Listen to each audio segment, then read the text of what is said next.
여러분 안녕하셨습니까? 조석으로 날씨가 선선해졌습니다. 환절기에 감기 조심하시기 바랍니다. 오늘은 계속해서 화보우만의 약속 이승만 5강의 세 번째 추가적인 강의, 조선은 왜 쇄국을 포기하고 개국을 했을까? 라는 주제로 강의를 엮어봤습니다. 키워드입니다. 동래북해록, 청일수호조약, 이홍장과 모리 아리노리의 대화, 신헌과 구로다 기요다카의 대화, 강화도조약 서문입니다. 제1차 수신사 김기수의 일정이고요. 김기수와 모리야마 시게루의 대화, 문학에 관심이 있었던 김기수와 국희 류이치의 대화, 고종과 수신사 김기수의 질문과 대답, 이를 통해서 그 당시에 우리나라의 국제정세에 대한 파악 능력과 감각과 국제정치 그리고 우리의 외교 능력을 통해서 오늘의 우리는 얼마나 국제정치를 잘 알고 있으며 바른 선택을 하고 있으며 또한 외교 능력이 어느 정도인지를 가늠해 보는데 참고가 될 수 있으리라고 봅니다. 자, 시작합니다. 일본과 조선의 근대화 노력 중에서 오늘은 1876년 제1차 수신사 김기수죠. 그 부분을 좀 더 세밀하게 일본에 가서 구체적으로 뭘 어떻게 했고 어떤 자세로 임했는지를 알아보겠습니다. 함재봉 교수의 한국사람 만들기 책을 통해서 알아보겠습니다. 1차 자료를요. 일본은 왜 조선을 개국시키려 했을까? 개국시키려 한 것은 청나라나 일본이나 마찬가지였습니다. 왜였을까요? 몇백 년 동안 외관을 통해 일본과 교역을 하고 싶었던 조선. 그렇죠? 그렇게 돼서 1609년 광해군입니다. 임진왜란이 끝난 지 좀 지난 한 10여 년 지난 때죠. 광해군 1년에 일본과 조선이 맺은 기유약조가 있습니다. 대마 도주와 맺은 것이죠. 강화조약인데 이때 임진왜란에 도요토미 히데요시가 이제 일으켰는데 죽고 정권을 잡은 게 도쿠가와 이에야스 아닙니까? 그 일본의 그 3대 영웅이라고 하는 오다 노부나가, 도요토미 히데요시, 도쿠가와 이에야스 유명하죠. 그 도쿠가와 이에야스는 동경 쪽으로 거의 그 유배가듯이 그쪽에 이제 영지를 받아서 그쪽에 있으면서 당시 임진왜란 때 조선의 군사를 보내지 않았습니다. 이제 그걸 근거로 해서 우리는 조선에 안 쳐들어갔습니다. 이제 우리가 정권을 잡았으니 우리와 통교합시다. 이렇게 된 겁니다. 이에 대해 조선이 내건 조건입니다. 첫째, 조선에 국서를 보낼 것, 법능적을 압송할 것. 이 능을 범한 사람들, 임진왜란 때 그 오늘날 선정능 있지 않습니까? 그 선정능에 지금 현재 그 왕들의 시신이 없다고 하죠. 성종과 충종. 그래서 이제 그걸 말하는 겁니다. 그 다음에 외란 때 잡혀간 포로들을 송환할 것. 이 조건들을 도쿠가와가 전부 수용하고 조선은 일본과 교류하게 됩니다. 그렇게 맺은 것인데 부산 동네 초량진의 작은 땅 위에 외관이 만들어졌습니다. 대마도주의 공무를 위한 세견선 20척의 왕래만을 허락했습니다. 1609년 기유약조부터 1876년 강화도조약까지 270년 동안 기유약조 체제 하에서 일본과 교류를 했습니다. 이제 그렇게 되고요. 그런데 일본에서 1868년 메이지 유신으로 정권이 바뀌죠. 이제 새로운 외교관계를 체결할 필요성이 생겼습니다. 이제 교섭은 도쿠가와도 아니고 대마도도 아닌 메이지 정부가 직접 하게 됩니다. 도쿠가와 정권과 기유약조를 맺은 것처럼 메이지 정부가 새로 들어섰으니 기유약조를 대신할 새로운 조약을 맺자. 이게 일본의 입장입니다. 그래서 1869년 12월 2일 소 요시아키라 대마 도주가 소씨죠. 이분에 대해서도 스토리가 좀 있습니다. 역사적으로 고대사를 연구하다 보면 좀 있습니다. 소 요시아키라가 서신을 써서 조선에 보냅니다. 오른쪽 하단에 그 보냈을 때의 그 명의를 제가 한번 카피해 왔습니다. 좌근의 소장 평조신의 달 이렇게 해서 왔습니다. 이때 비로소 일본의 큰 변화를 조선은 인지하게 됩니다.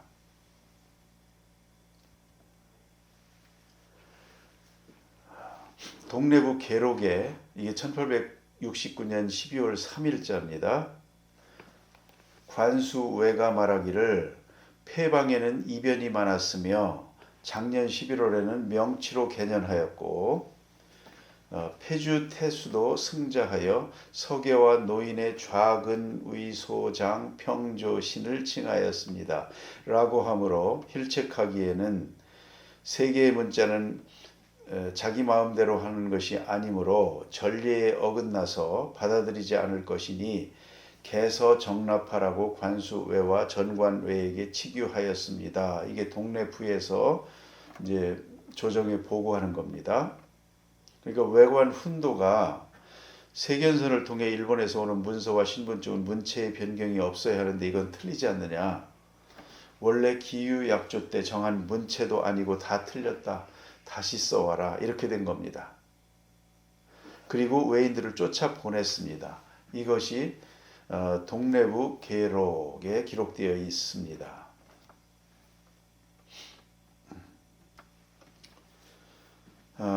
이렇게 되자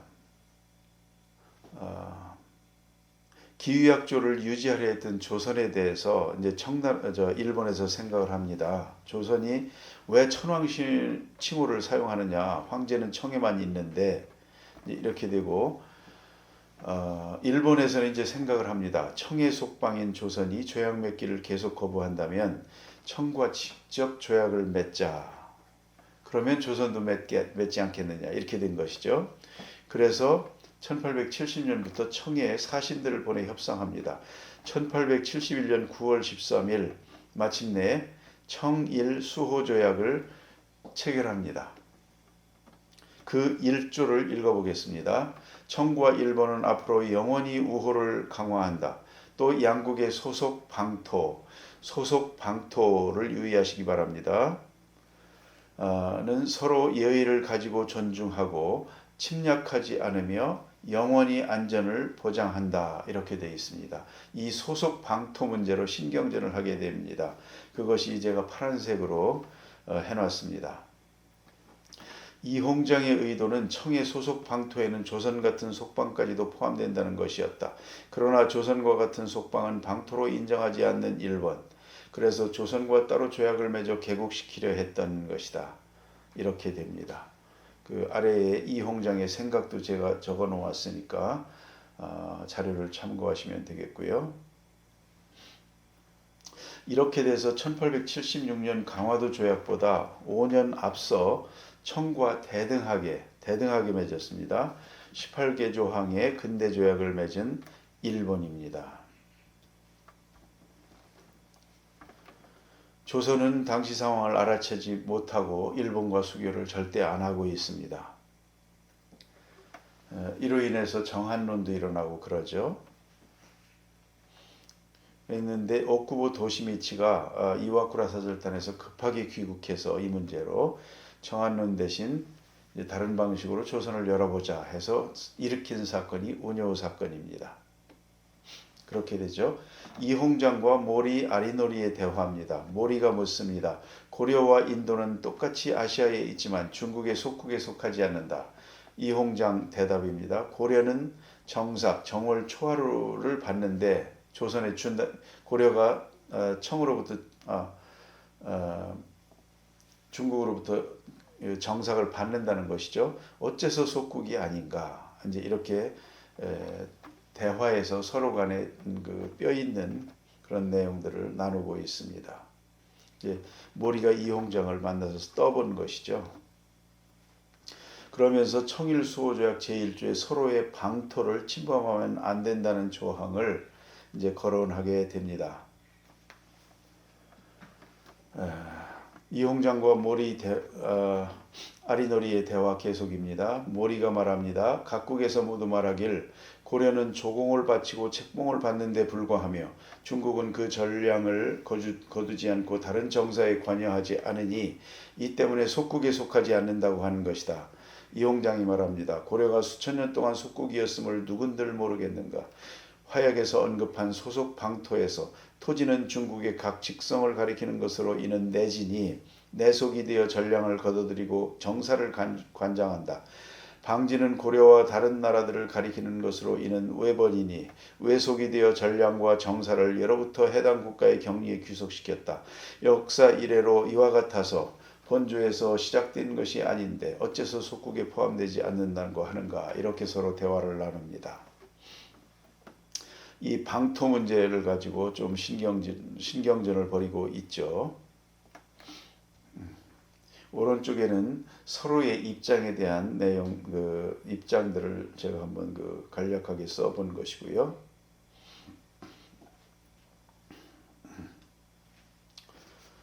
자, 이번에는 신헌과 강화도 조약을 맺은 신헌과 구로다 기요다가의 대화입니다. 구로다가 말합니다. 이번에 귀국과 종전의 좋은 관계를 회복하는 것은 실로 두 나라의 다양한 일입니다. 그런데 신의와 친묵을 강구하는 데서 특별히 상의해서 결정할 일 한 가지 문제가 있으니 초록한 13개 조목의 조약을 모름지기 상세히 열람하고 귀 대신이 직접 조정해 나가 임금을 뵙고 품초해 주시기를 간절히 바랍니다. 신헌이 말합니다. 조약이라고 하는 이것이 무슨 일입니까? 이제 이렇게 묻습니다. 조약이 무엇인지를 묻고 있습니다. 조약을 하는 자리에서 구로다가 말합니다. 귀국 지방에 관을 열고 함께 통상하자는 것입니다. 아주 친절하게 설명을 해줍니다. 구로다가 말합니다. 두 나라의 관계가 그간에 막혔던 것은 바로 조례가 분명하지 못하였기 때문입니다. 조약을 체결해서 영원히 변치 않는 장정으로 삼지 않을 수 없으니 그렇게 된다면 두 나라 사이에는 다시 교류가 끊어질 일은 없게 될 것이며 또 이것은 없앨 수 없는 만국의 공법입니다. 이렇게 결정하는 것이 좋을 것입니다. 라고 덧붙입니다. 1876년 2월 27일 조1 수호 조규가 체결됩니다. 일명 강화도 조약입니다. 이것이 바로 조선이 외국과 맺은 최초의 근대 조약입니다. 강화도 조약 서문을 읽어보겠습니다. 대일본국은 대조선국과 본디 우위를 두터이 하여온 지가 여러 해 되었으나 지금 두 나라의 정의가 미흡한 것을 보고 다시 옛날의 우호관계를 닦아 친목을 공고히 한다. 일본의 입장입니다. 오른쪽입니다. 조선을 가만히 놔두면 조선이 위태로워진다. 조선이 청, 러시아 다른 열강의 수중에 떨어지면 자기들도 위태로워진다고 생각한 것이 일본입니다. 따라서 어떻게든 조선을 열어야겠고 조선이 좀 자강을 해줬으면 좋겠다는 것이죠. 1876년 당시 조선이 다른 나라에 넘어가는 것을 막을 수 없었던 일본이 이제 국방력이죠. 그래서 사이고 다카모리의 정한론을 꺾고 조선 침략을 막았던 오쿠보 도시미치입니다. 조선이 정상적인 외교관계를 통해 자강하고 힘을 길러 다른 열강의 침략을 막아내길 바랬던 일본이죠. 그러니까 조선이 일본 방위에 굉장히 중요한 그 국제 정치적, 지정학적인 내용들을 일본은 이렇게 꿰뚫고 있는 것이죠. 우리는 그때 국제 정치적인 문제라든지 지정학이라든지 이런 전문가가 이제 일천에서 뭐 없었다고 봐야죠. 깜깜했던 것이죠. 반면 청의 입장에서는 예전에는 속방 조선이 외세 침략을 받으면 근대를 도와줬던 명나라였죠. 그렇죠. 임진왜란 때 보내줬죠. 군대를 보내줬죠. 이제는 그렇게 못한다. 이제 그렇습니다. 그러다 보니까 열강 여러 나라와 수교를 하면 어느 한 나라가 점령하지 못할 것이다. 이게 이제 이홍장의 입장이죠. 이렇게 다층적인 국제관계상의 전략과 이해관계가 맞아 떨어지면서 일본과 청모도 개국하라고 하니 드디어 쇄국을 하던 조선이 최초의 근대조약인 강화도 조약을 체결하게 된다. 참 이러한 과정을 봐도 남들은 훤히 알고 하는데 우리는 모르고 있습니다.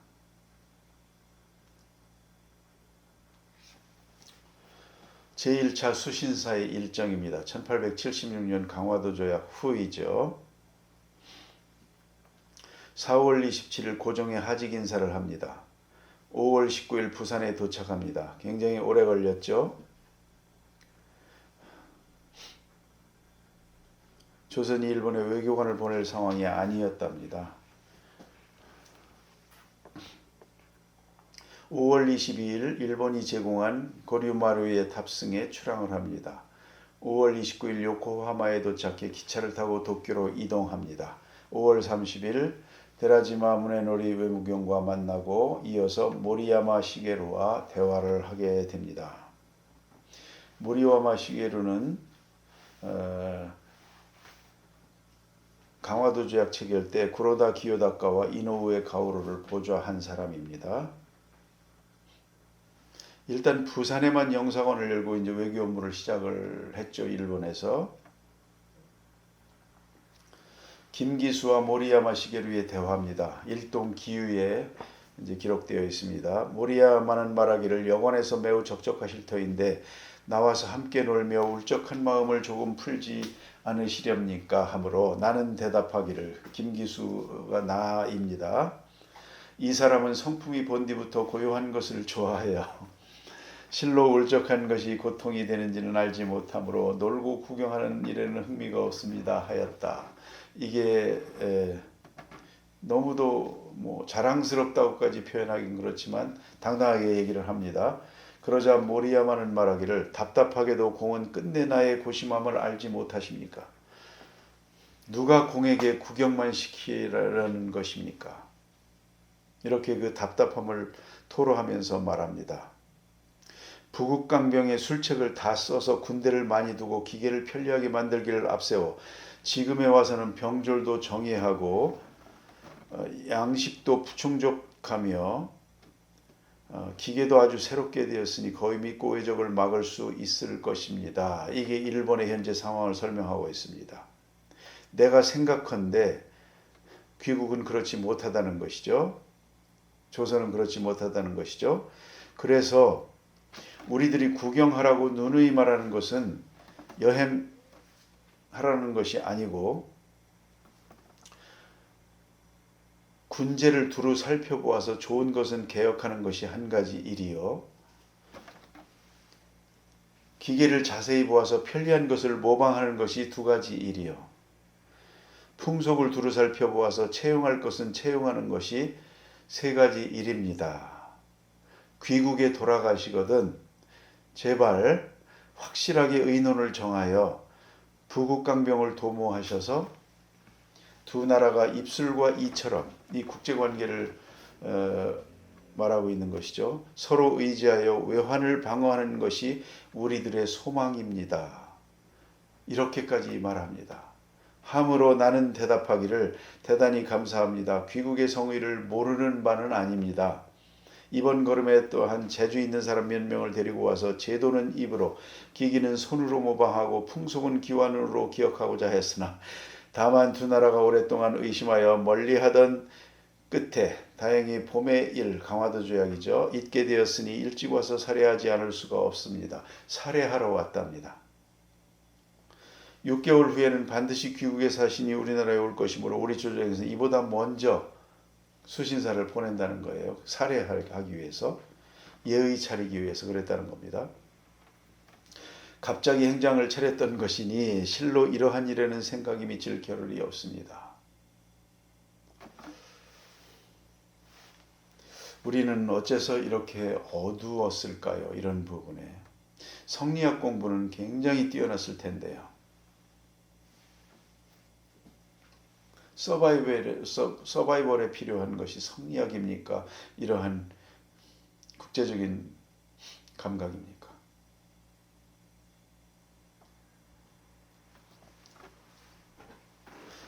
또 우리나라의 선교는 신의를 앞세우고 또 신의 얘기가 나옵니다.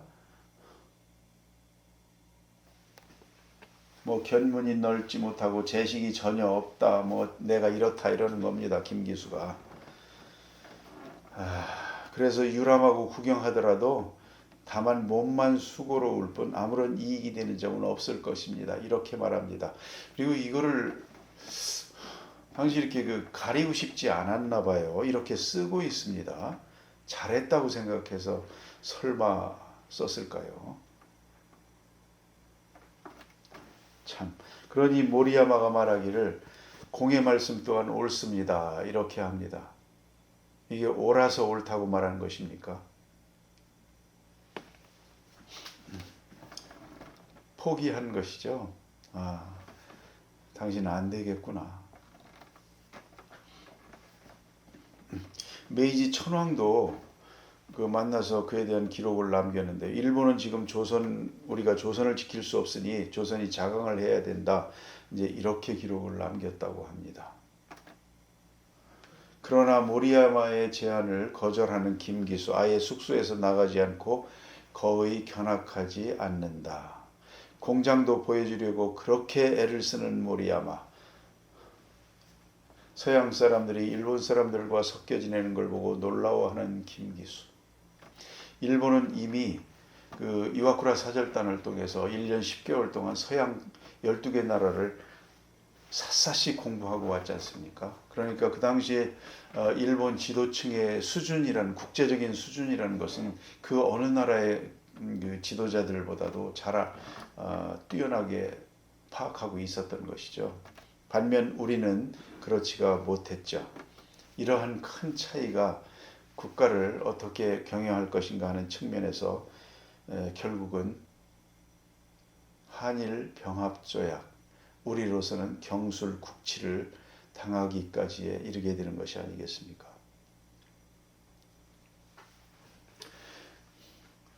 상황이 이러한데 문학에는 또 관심이 있었던가 봅니다. 김기수가 문학가 국희 류이치와 대화한 내용이 또 있습니다.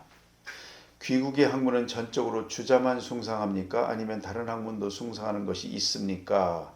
이렇게 국희 류이치가 대접하면서 물어봅니다. 김기수가 대답하기를 우리나라의 학문은 500년 동안 다만 주자만 숭상하였을 뿐입니다. 주자를 어기는 사람은 바로 사문난적이라는 제목으로 처단하였으며, 이제 이렇게 말을 합니다. 여기서도 국희는 마지막 다 듣고 나서 머리를 끄덕거렸다. 왜 끄덕거렸을까요? 아마 앞서 대화에서 말한 일본 측 상대와도 같은 느낌이지 않았을까요? 참 한심하게 느꼈을 겁니다. 안타깝게 느꼈을 수도 있겠고요. 국희 류이치가 나오는데요. 그 아들 국희 슈조라는 사람이 아주 유명한 사람이 있습니다. 독일의 실존주의 철학자 하이데거와 같이 독일에서 공부했답니다. 프랑스 최고 철학자 사르트르에게도 하이데거의 실존주의를 이 국희 슈조가 전파한 정도로 세계적인 철학자인 모양입니다. 언어로의 길에서 하여튼 이런 책들, 그런 기록들이 있습니다. 고종과 수신사 김기수의 질문과 대답입니다. 고종이 묻습니다. 일본이 부국강병을 하고 있다는데 그 부국강병이 도대체 무엇이냐?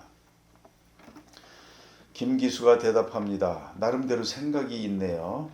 그 이른바 부국강병의 술책은 오로지 통상을 일삼는 것이었는데, 통상도 자기 나라만 이익을 보는 것이 아니고 반드시 피차간의 거래가 있어 이쪽에서는 저쪽에 가서 통상을 하고 저쪽에서는 이쪽에 와서 통상을 하게 되어 있습니다.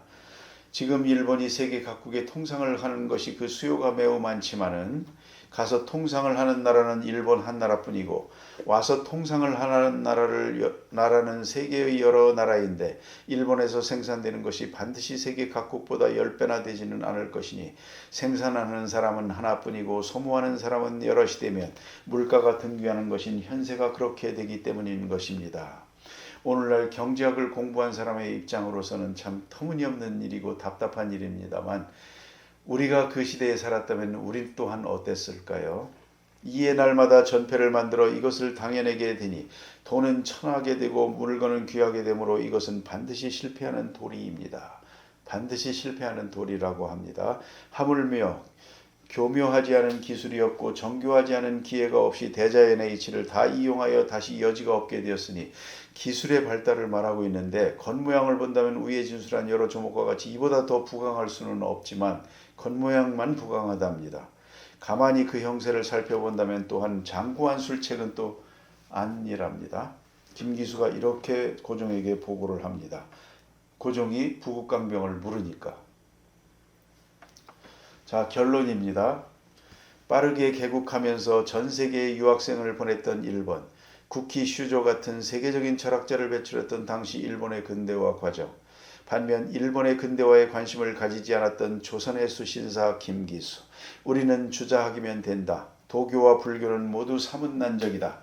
서양의 것은 더더욱 받아들일 생각이 없다. 단호한 김기수의 모습에 고개만 끄덕거리는 국기 류이치. 바깥 세상을 어떻게 보는지, 나라를 어떻게 이끌 것인지 그 생각의 폭과 깊이가 너무도 달랐던 조선과 일본이었습니다. 그렇게 수신사로서의 임무를 마치고 조선에 돌아온 김기수. 김기수가 일본에서 뭘 보고 왔는지 계속 물어보는 고종. 외국과의 교역은 할 일이 아니라고 고종에게 단호하게 대답하는 김기수. 여러 나라와 교역을 하면 나라는 더 가난해지고 물자도 다 빼앗기고 물가가 더 올라서 백성들은 가난해진다.